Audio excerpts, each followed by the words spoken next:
Hello friends, welcome to my channel English Guystar. Friends, आज के Hindu news paper থেকে আরও একটি এডিটোরিয়াল নেওয়া হয়েছে। তো চলো বন্ধুরা, আজকের এডিটোরিয়ালটা পড়ি এবং এখানে যতগুলো vocabulary, grammatical concept, pronunciation, spelling যেগুলো আছে সবগুলোই কিন্তু তোমাদের ক্লিয়ার হয়ে যাবে। তো চলো শুরু করি। থার্ড অবতার অর্থাৎ তৃতীয় অবতার, এটা নরেন্দ্র মোদীর জন্য বলা হচ্ছে যে তৃতীয়বারের জন্য তিনি প্রধানমন্ত্রী নির্বাচিত হতে চলেছেন। তো এটার জন্য বলা হচ্ছে থার্ড অবতার, ঠিক আছে। The mandate is for Narendra Modi to change his approach to governance. তো ম্যান্ডেট মানে হচ্ছে ভোটারগণ কর্তৃক প্রতিনিধিকে দেওয়া নির্দেশ বা পাওয়ার, ঠিক আছে। তো সেই ম্যান্ডেটটা হচ্ছে ইজ ফর নরেন্দ্র মোদি, এটা নরেন্দ্র মোদির জন্য নির্দেশ। টু চেঞ্জ, যে তিনি পরিবর্তন করুক, হিজ অ্যাপ্রোচ, তার যে দৃষ্টিভঙ্গি, টু গভর্নেন্স, শাসনের প্রতি তার যে দৃষ্টিভঙ্গি, এটা পরিবর্তন করুক। এটাই হচ্ছে কিন্তু মিস্টার মোদির ম্যান্ডেট বা জনাদেশ, বা বলা যেতে পারে ভোটারগণ কর্তৃক এটাই কিন্তু তাদের দেওয়া একটা নির্দেশ বলা যেতে পারে, ঠিক আছে।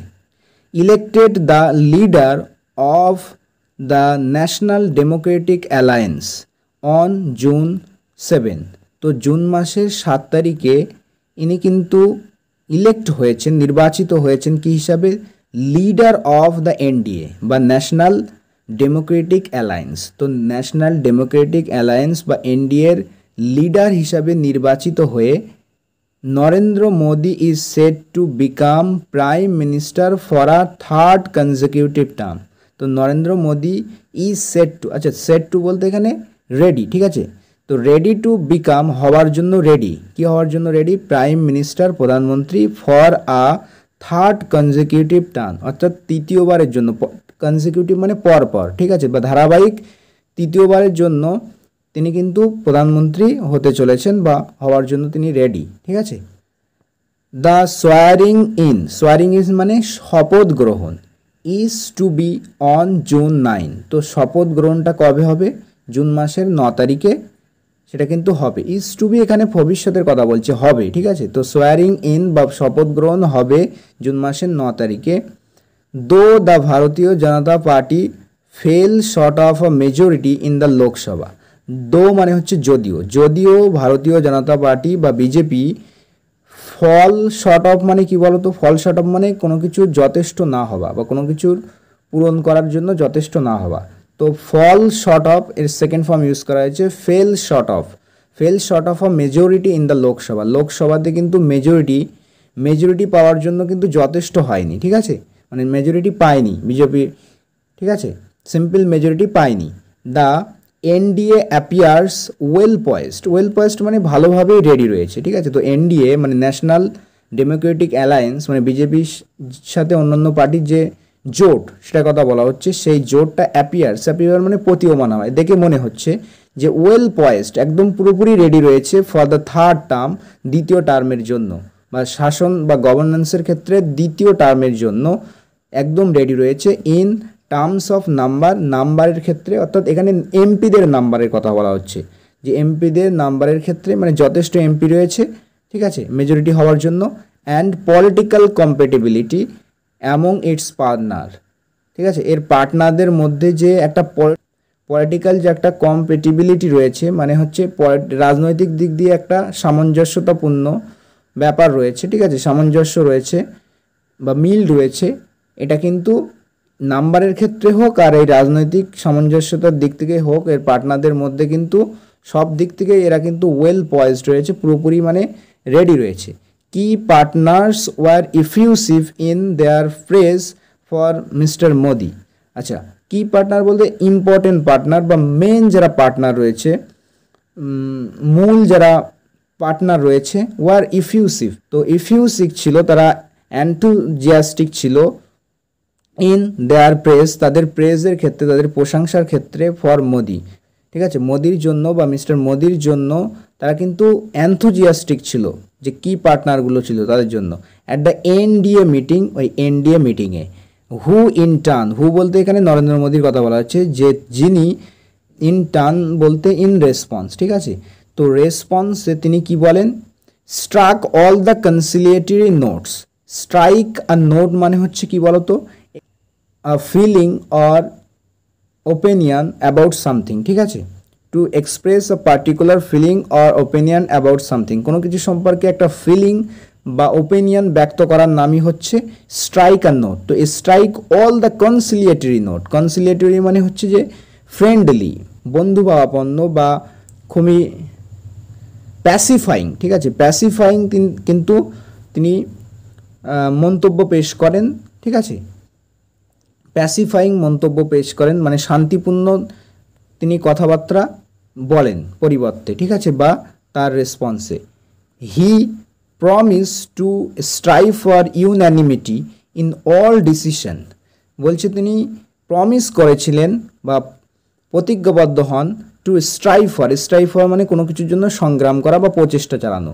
তিনি কি প্রচেষ্টা চালানোর জন্য প্রশংসা করে মানে প্রতিজ্ঞাবদ্ধ হয়েছেন? ইউনানিমিটি মানে ঐক্যমতের জন্য, ইন অল ডিসিশন মানে সমস্ত ডিসিশন নেওয়ার ক্ষেত্রে তিনি কিন্তু ঐক্যমতের কথা কিন্তু তিনি প্রচেষ্টার কথা বলেন, ঐক্যমতের, ঠিক আছে।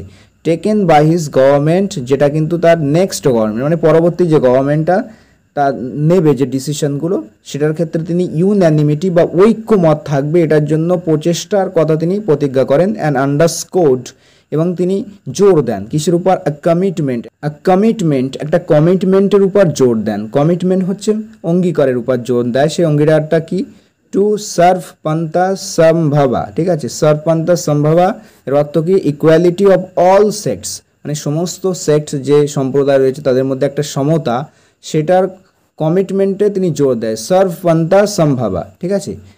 তেলেগু দেশম পার্টি বা টিডিপি তার লিডার হচ্ছে N Chandrababu Naidu, who is set to return, তিনি কিন্তু একেবারে রেডি রিটার্ন ফিরে আসার জন্য as the chief minister of Andhra Pradesh, অন্ধ্রপ্রদেশের চিফ মিনিস্টার হিসেবে, প্রধানমন্ত্রী, অন্ধ্রপ্রদেশের মুখ্যমন্ত্রী হিসেবে তিনি কিন্তু একদম রেডি রয়েছে ফিরে আসার জন্য।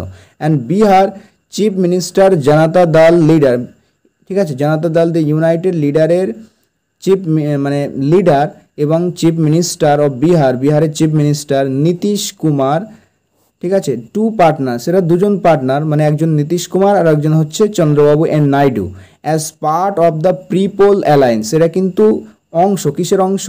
প্রিপোল অ্যালায়েন্সের, অর্থাৎ ভোটের আগে জোটের, মানে বিজেপির সাথে এরা ভোটের আগেই জোট করেছিল।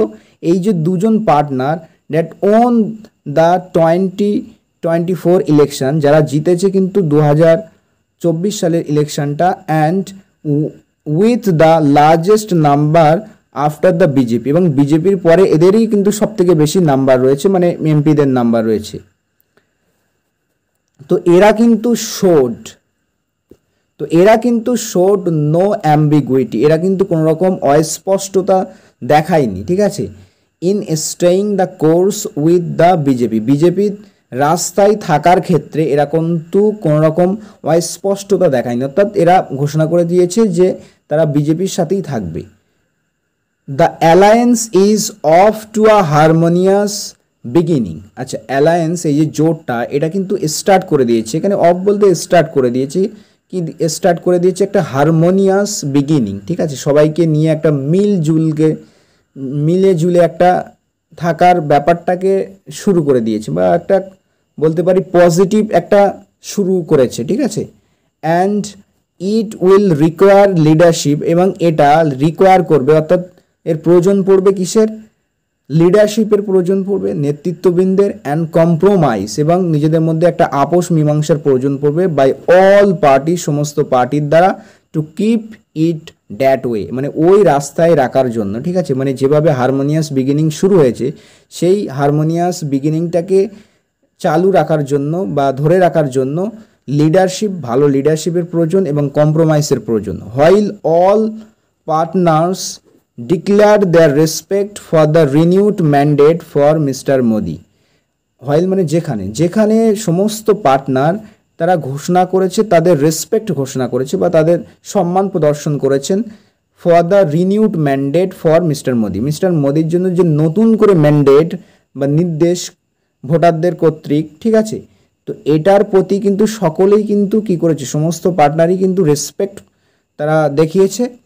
ইট ইজ অনলি ন্যাচারাল, এটা কেবলমাত্র কি ন্যাচারাল, এটা স্বাভাবিক ব্যাপার, that the caveat of coalitions will apply to বলছে ক্যাভিয়েট, ক্যাভিয়েট মানে হচ্ছে শর্ত, কন্ডিশন অ্যান্ড কম্প্রোমাইসেস, এগুলো কিন্তু এই জোটের মধ্যে কন্ডিশন কম্প্রোমাইজ এগুলো কিন্তু অ্যাপ্লাই হবে। যদিও তারা নরেন্দ্র মোদীকে কি করেছে, রেসপেক্ট দেখিয়েছে, কিন্তু ক্যাভিয়েট বা কন্ডিশন কম্প্রোমাইসেস জোটের মধ্যে থাকবেই, ঠিক আছে।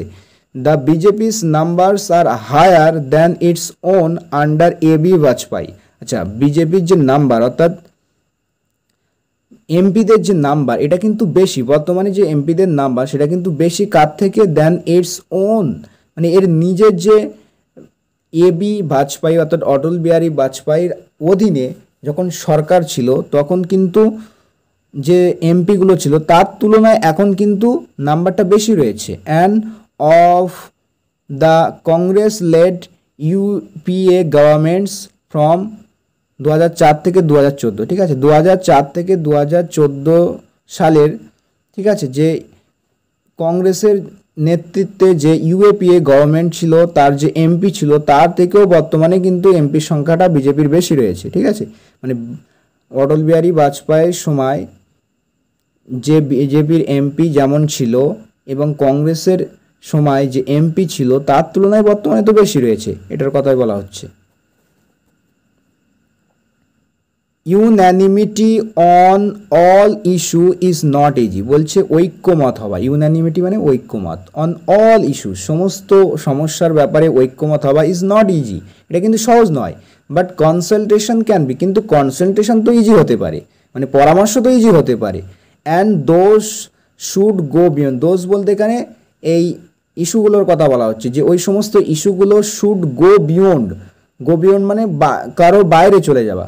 দ্য এনডিএস পার্টনার, এনডিএ যে সমস্ত পার্টনার রয়েছে সেই কনসালটেশন কিন্তু তার বাইরে গিয়েও করা উচিত, ঠিক আছে। মানে যে সমস্ত নেতৃবৃন্দ রয়েছে তাদের মধ্যে যে শুধু কনসালটেশন পরামর্শ হবে তা নয়, তার বাইরে অন্যদের থেকেও কিন্তু পরামর্শ নেওয়া জরুরি।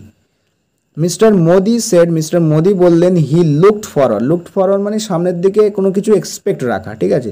তো তিনি এক্সপেক্ট রাখছেন কি, টু মোর ডিবেটস, আরও বেশি ডিবেট ডিসকাশন হোক, এটার প্রতি তিনি লুক ফরওয়ার্ড করছেন, এক্সপেকটেশন রাখছেন। ইন দ্য 18th লোকসভা, অর্থাৎ আপকামিং যে 18 লোকসভা আসছে সেটাই তিনি তার এক্সপেকটেশন ব্যক্ত করেছেন যে আরও বেশি ডিবেট হওয়া প্রয়োজন। A case that cannot be overstated, এটা এমন একটা বিষয় যেটা কিন্তু আরও বাড়িয়ে চাড়িয়ে বলা যাবে না, ঠিক আছে, বাড়িয়ে চাড়িয়ে বলা যেতে পারে না, ঠিক আছে। A case that cannot be overstated considering, এটা বিবেচনা করে the erosion of parliamentary authority, কেননা আমরা দেখেছি যে পার্লামেন্টারি অথরিটিতে তার যে কমতি দেখা গেছে, এরোশন হয়েছে, ক্ষয় হয়েছে বা কমে গেছে, সেটার বিচার করে ডিউরিং দ্য এই 17তম লোকসভা, অর্থাৎ বিজেপির 17তম যে লোকসভা ভোট হলো সেই ভোটে কিন্তু তার পার্লামেন্টারি অথরিটি কিন্তু অনেকটাই কমে গেছে, ঠিক আছে। আগে যে একটা মেজরিটি ছিল সেই মেজরিটি আর নেই। Mr. Modi's second term had begun with a promise of seeking the trust of all. আচ্ছা, মিস্টার মোদির যে সেকেন্ড টার্ম সেটা কিন্তু শুরু হয়েছিল উইথ আ প্রমিস। তো মোদির যে সেকেন্ড টার্মটা সেটা কিন্তু শুরু হয়েছিল একটা প্রমিস দিয়ে। সেটা কি চাওয়ার ক্ষেত্রে, সিক মানে চাওয়ার ক্ষেত্রে কি, ট্রাস্ট অফ অল, সমস্ত ব্যক্তির বা সমস্ত লোকের বিশ্বাস। সবকা বিশ্বাস অ্যাজ হি কল্ড ইট, যেমনটা তিনি বলেছিলেন কি সবকা বিশ্বাস, তার ভাষায় যদি বলি সবকা বিশ্বাস, এটাই কিন্তু বা ট্রাস্ট অফ অল, এটাই কিন্তু চেয়েছিলেন দ্বিতীয় টার্মের ক্ষেত্রে। দ্যাট প্রমিস রিমেন্ড লার্জলি আনরিয়েলাইজড, বলছে সেই যে প্রমিসটা তিনি করেছিলেন সেই প্রমিসটা কিন্তু অবাস্তবায়িত ছিল, কিন্তু সেটা কিন্তু বাস্তবে পরিণত হয়নি। কাদের মধ্যে, পার্টিকুলারলি বিশেষ করে with regard to the religious minorities, যদি রিলিজিয়াস বা ধর্মীয় দিক দিয়ে যারা মাইনরিটিস বা সংখ্যালঘু তাদের ক্ষেত্রে যদি বলা হয় with regard to the religious minorities, বিশেষ করে এটা কিন্তু বাস্তবায়িত হয়নি, ঠিক আছে।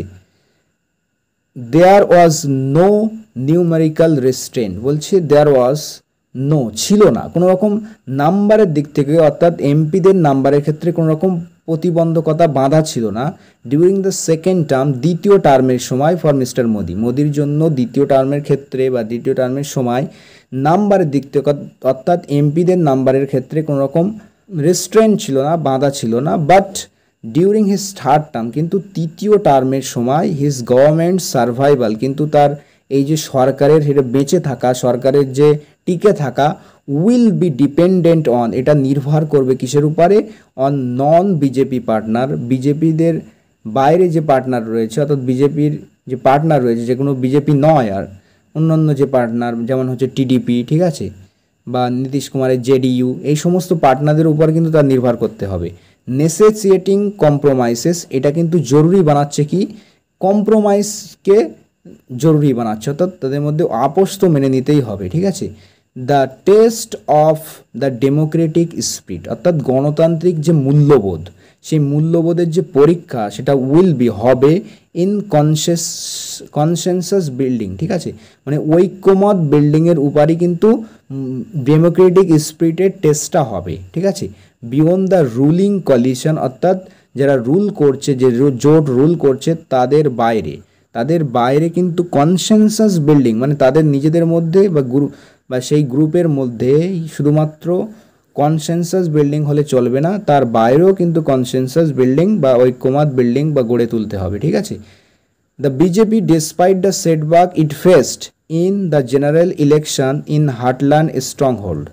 আচ্ছা, বিজেপি ডিসপাইট মানে সত্ত্বেও, কিসের সত্ত্বেও, সেটব্যাক অর্থাৎ ফেলিওর, অর্থাৎ ব্যর্থতার সত্ত্বেও, যেটা এটা ফেস করেছে, ইট ফেস মানে বিজেপি ফেস করেছে, যে ব্যর্থতা বিজেপি ফেস করেছে জেনারেল ইলেকশনে, কোথায়, ইন হার্টল্যান্ড স্ট্রংহোল্ড, হার্টল্যান্ড বলতে মূল ভূখণ্ড, অর্থাৎ যে সমস্ত ভূখণ্ডে বিজেপির একটা স্ট্রং হোল্ড ছিল, তাদের যে মূল গোড়া ছিল, যে জায়গায় তাদের শক্তি কেন্দ্র ছিল মেন, ঠিক আছে, যেখান থেকে তারা জিততো সবসময়, সেটা কিন্তু কি করেছে, সেখানে ফেলিয়ার হয়েছে, সেখানে ব্যর্থ হয়েছে, সে জায়গায় তেমনটা পায়নি ভোট, ঠিক আছে।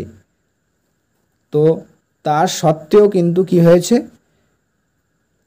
এক্সপ্যান্ডেড ইটস ফুটপ্রিন্ট, সে কিন্তু বাড়িয়েছে, এক্সপ্যান্ড করেছে তার পদচিহ্ন বা তার পায়ের ছাপ তার রেখেছে কোথায়, এবং নিউ রিজিয়ন, নতুন অঞ্চলের দিকে, ঠিক আছে, নতুন অঞ্চলের মধ্যে কিন্তু তার ফুটপ্রিন্টটা রেখেছে। অ্যান্ড কমিউনিটিস, এবং নতুন কিসের মধ্যে, কমিউনিটিস, এবং আলাদা আলাদা কমিউনিটিস মধ্যে, অর্থাৎ সম্প্রদায়ের মধ্যে, ইন দ্য সাউথ, দক্ষিণে, অর্থাৎ ভারতের দক্ষিণে, অ্যান্ড দ্য নর্থ ইস্ট, এবং ভারতের উত্তর পূর্ব দিকে। আর পয়েন্ট, এটা এমন একটা পয়েন্ট মিস্টার মোদি নোটেড, এটা মিস্টার মোদি নোট করেছিলেন, উল্লেখ করেছিলেন in his speech at the NDA মিটিংয়ে, তার স্পিচে, তার বক্তব্যে এই কথা কিন্তু মিস্টার মোদি নোট করেন, উল্লেখ করেন। The opposition two has emerge, বলছে অপোজিশন যারা বিরোধী পার্টি তারাও কিন্তু এমার্জ হয়েছে, অর্থাৎ আবির্ভূত হয়েছে, as a stronger presence in the parliament, অর্থাৎ পার্লামেন্টে কিন্তু তাদের আরও শক্তিশালী উপস্থিতি হিসাবে কিন্তু তারা আবির্ভূত হয়েছে। The fresh mandate for mister মোদির জন্য যে নতুন ম্যান্ডেট, সেটা কিন্তু সেটা কিন্তু প্রয়োজনীয় বানায় বা জরুরি বানায়, দ্যাট যে হি চেঞ্জ হিজ অ্যাপ্রোচ, যে তিনি যেন তার অ্যাপ্রোচ, দৃষ্টিভঙ্গিতা পাল্টান, পরিবর্তন করেন, টু গভর্নেন্স, অর্থাৎ তার শাসনের ক্ষেত্রে, অ্যান্ড পলিটিক্স, এবং পলিটিক্সের ক্ষেত্রে, ঠিক আছে। তো রাজনীতির দিক থেকে এবং তার গভর্নেন্সের প্রতি যে অ্যাপ্রোচ রয়েছে, যে দৃষ্টিভঙ্গি রয়েছে, সেটা যেন পরিবর্তন করুক, এটা কিন্তু নতুন যে ম্যান্ডেট সেটা কিন্তু নেসেসিটেট করছে, অর্থাৎ এটা কিন্তু প্রয়োজনীয় বানাচ্ছে, ঠিক আছে। তো আই হোপ ফ্রেন্ডস আজকের লেসনটা তোমাদের পছন্দ হয়েছে, কেমন হয়েছে কমেন্টে লিখে জানিও। তো পরবর্তীতে আবার অন্য কোনো লেসন নিয়ে দেখা হচ্ছে। Thanks for watching this video.